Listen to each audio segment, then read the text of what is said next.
হঠাৎ হঠাৎ এরকম ছোট্টখাট্ট রান্না করতে আমার বেশ ভালো লাগে। পরিমাণটা খুব অল্প ছিল বলে মার কাছে আমি বলেছিলাম আমি পুরো রান্নাটা করব। অনেকদিন ভাবছিলাম যে চিকেনের পাতলা ঝোল খাবো, কিন্তু এই সেই করে সেইটা আর হচ্ছিলই না। প্রত্যেক দিনই মাছ আনা হয়ে যাচ্ছিল আর চিকেন খাওয়াই হচ্ছিল না।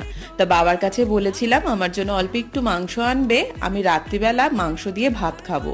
যেহেতু এখন আমি ওয়ার্কআউট শুরু করেছি, তাই জন্য নানা রকম খাবার প্রায় খাওয়া বন্ধ বললেই চলে। তাই ভাবছিলাম অল্প কিছু মশলা দিয়ে মেখে ঝুঁকে একবারে মাংসটা তৈরি করব।